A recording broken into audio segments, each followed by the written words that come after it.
హరీష్ రావు క్షుద్ర పూజలు ఎందుకు చేసినావు అని అంటే లీగల్ నోటీసులు పంపిస్తున్న పరిస్థితి. నాకు, మా పిసిసి ప్రెసిడెంట్కు, మా రామ్మోహన్కు ఎవ్వరు నీకు వ్యతిరేకంగా మాట్లాడితే వాళ్ళకు లీగల్ నోటీసులు పంపిస్తున్నాం. డెఫినెట్గా లీగల్గా దాన్ని ఫైట్ చేస్తాం, దాన్ని ఎదుర్కొంటాం. ఎందుకంటే మీ హయాంలో లీగల్ నోటీసులు కాదు, కేసులు పెట్టి జైలు వేస్తేనే పోయిన వాళ్ళం రా నాయన, ఇదేం పెద్ద సమస్య కాదు. బట్ ఎందుకు భయపడుతున్నావు? భయపడాల్సిన అవసరం ఎందుకు వస్తుంది నీకు? ఆలోచించుకో. నువ్వు గత సంవత్సరంలోనే శివమొగ్గ పోయేటప్పుడు సెక్యూరిటీ ఆఫీస్లో పోలీస్ ఆఫీసర్ అని చెప్పి తలదాచుకున్నావో లేకపోతే అక్కడ ఉన్నావో ఆ సమాచారం ఉంది నాకు. బట్ నీవు పూజలకు పోతావు అది ఇది అనేది సరే, ఎవరైనా దాన్ని ఆహ్వానించాల్సిందే. పూజలు ఎవరు చేసుకొని చాలా మందికి తెలియంది ఏంటంటే, ఎక్కడైతే పవిత్ర క్షేత్రాలు ఉంటాయో అక్కడే ఈ క్షుద్ర శక్తులు కూడా ఉంటాయి. తాంత్రిక పూజలు, మాంత్రిక పూజలు చేసేటోళ్ళు. ఇలా రెండవసారి నువ్వు ఆ పూజలు చేస్తున్నవని మా దృష్టికి వస్తేనే దాన్ని ఇలా బహిర్గతం చేసిన పరిస్థితి. దానికి ఉలిక్కి పడుతున్నావు. నేను అంటున్నా, ఇలా కాళీ దగ్గరికి పోయినావు, అమ్మవారికి దగ్గరికి పోయినావు కదా, అమ్మ మీద ప్రమాణం చేసి నేను అక్కడ ఏ పూజలు చేయలేదని నువ్వు ప్రకటిస్తావా? సారిగా దేనికైనా సిద్ధమే. ఇక మావోడు ఒకడు ఉండు, ఫుల్ గుండు, గుడుంబశంకర్. అఘోరకాళి ఎక్కడుందో లేదంటే శివమొగ్గ ఎక్కడుందో తెలియదు.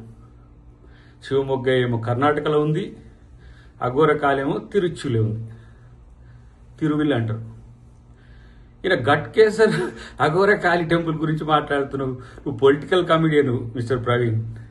అమెరికా చెప్తుంది నీ గురించి, ఎక్కడేమేమి అక్రమాలు చేసినావు, దందాలు చేసినావు, ఎట్లా అబ్యూజ్ చేసినావు, ఏమేమి బ్రాండ్లు తీసుకున్నావు అన్నీ కూడా ఇక్కడ సమాచారం ఉంది. కానీ రాజకీయంగా మాట్లాడేటప్పుడు సీరియస్నెస్ ఉండాలి. అద్దంకి దయాకర్ అంటోడు ఒక మాట మాట్లాడితే ఆ గొంతుకు చాలా నిజాయితీ ఉంటుంది. ఇండియాలో తెలుగు వాళ్ళ కాడ కాదు, ఇగో అమెరికా వచ్చినా సరే ఒక ప్రకటన అద్దంకి దయాకర్ చేసినట్టు దానికి కమిట్మెంట్ ఉంటుంది. ఇది పీడితుల గొంతుక, తెలంగాణ గొంతుక. మీ మామ, నువ్వు, మీ బామ్మార్ది, మీ మరదలు తెలంగాణ జేఏసీ కూడా ఇంట్లో వండుకున్న రోజు తెలంగాణ కొరకు కొట్లాడింది చూసుకో. ప్రణబ్ ముఖర్జీని అడ్డుకున్నది ఎవరో.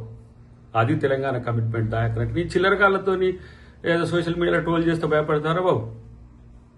నీ మీద కూడా జాలి, సానుభూతి ఎందుకుందో తెలుసా? ఇప్పుడు నేను మీ ఇంట్లో పక్కన పెట్టింది, ఆ విషయం నీకు తెలుసు. నువ్వు కూడా బాధితునివే.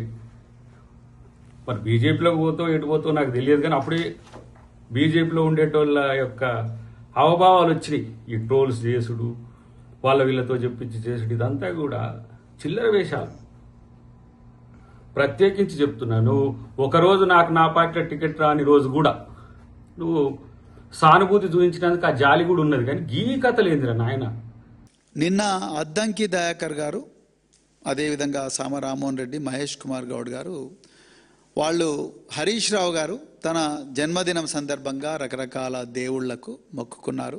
ఆ దేవుళ్లకు మొక్కుకునే సందర్భంలో వారు క్షుద్ర పూజలు కూడా చేశారు అని చెప్పి వారు చాలా తీవ్రమైన ఆరోపణలు చేశారు. మొట్టమొదట ఒక హిందూ బిడ్డగా, ఒక శైవ భక్తుడిగా, ఒక శివభక్తుడిగా,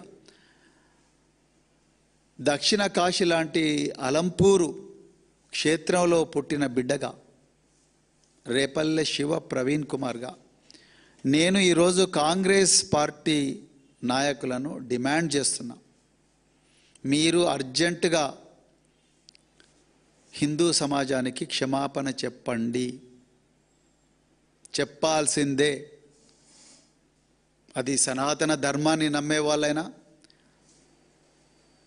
విశాల హృదయం ఉన్న హిందూ సమాజమైనా లేకపోతే ఏ మతమైనా పర్వాలేదు, అది క్రైస్తవ మతమైనా ఇస్లాం మతమైనా ఏ మతానికైనా మీరు అర్జెంటుగా క్షమాపణ చెప్పాల్సిందే. మా మనోభావాలను దెబ్బతీశారు. ఒక శివభక్తుడిగా, ఒక శైవ క్షేత్రంలో పుట్టిన బిడ్డగా మా మనోభావాలు దెబ్బతిన్నాయి. ఈరోజు మీరు కేవలం హరీష్ రావు గారిని మాత్రమే అవమానించలేదు. మహేష్ కుమార్ గౌడ్ గారు, నేను మిమ్మల్ని మహేష్ కుమార్ గౌడ్ గారు అంటున్నా. అద్దంకి దయాకర్ లాంటి జుగుప్సాకరమైన భాషను వాడే సంస్కృతి మాకు లేదు. కానీ మీరు ఈరోజు హరీష్ రావు గారినే అవమానించలేదు. యావత్తు ఈ దేశంలో లక్షలాది సంవత్సరాల నుండి వేదాల కన్నా ముందు నుండి వస్తున్న ఈ హిందూ సాంప్రదాయాన్ని మీరు ఒక్క మాటలో మీ గాంధీ భవన్ను గ్రహాచార భవన్గా మార్చి మహేష్ కుమార్ గౌడ్ మాంత్రిక కుమార్ గౌడ్గా మారి, మీరు మాంత్రిక తాంత్రిక గౌడ్గా మారి ఇలా మీరు అవమానించారు. అఘోరాలను అవమానించారు. అసలు అఘోర అంటే మీనింగ్ తెలుసా మహేష్ కుమార్ గౌడ్ మీకు? ఘోర అంటే బీభత్సమైనది, అఘోర అంటే శాంతి కోసం తప్పించేది.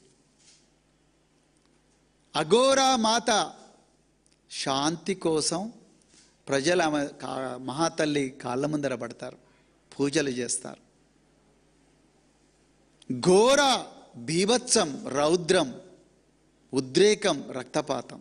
అఘోర, అఘోర శాంతి, ప్రశాంతత, సుఖం, సౌఖ్యం, ఇవి సుఫలం, సఫలం, ఇవన్నీ కూడా అఘోరలో ఉంటాయి. మీరు హరీష్ రావు గారు అఘోరా కాళీ మందిర్కు పోయారని, లేకపోతే మూకాంబిక అమ్మవారి దగ్గరికి పోయారని. అసలు మూకాంబిక అమ్మవారు, ఆ అమ్మవారి ప్రశస్తి ఏంటో మీకు తెలుసా మహేష్ గౌడ్? కర్ణాటకలో కొలువుదీరిన అమ్మవారు మూకాంబిక అమ్మవారు. వారి ప్రశస్తి ఏంటో తెలుసా? ఎందుకు పోతారో తెలుసా వారి దగ్గరికి భక్తులు? జ్ఞానం కోసం పోతారు, శాంతి కోసం పోతారు, ఐశ్వర్యం కోసం పోతారు, అన్నిటికన్నా ముఖ్యంగా జ్ఞానం కోసం పోతారు. కోట్లాది మంది భక్తులు నువ్వు పుట్టక ముందు నుంచి కూడా అక్కడికి పోతూనే ఉన్నారు. ఇవాళ మీరు అక్కడికి పూజలకు పోతే మీరు క్షుద్ర పూజ అంటారా? తిరుచి రంగనాథస్వామి దేవాలయం, తిరుచి ఆది శంకరాచార్యుడు రంగనాథస్వామి దేవాలయం ఉండే తిరుచికి పోతే, అసలు తిరుచిలో కావేరీ నది ఒడ్డున ఉన్న తిరుచిలో ఆ రంగనాథస్వామి దేవాలయం దగ్గరికి పోయి భక్తులు ఎందుకు పూజలు చేస్తారో తెలుసా? కనీసం ఆ కామన్ సెన్స్ అని ఉందా? నీళ్ళ కోసం చేస్తారు, వాన కోసం చేస్తారు. అక్కడికి పోయి పూజలు రాజ్యాంగం ఇచ్చిన హక్కు అది. ఆర్టికల్ 19 ఏం చెప్తుంది? ఈ దేశంలో పుట్టిన ప్రతి పౌరుడు కూడా తనకిష్టమైన ప్రాంతానికి వెళ్ళవచ్చు. Freedom of moment.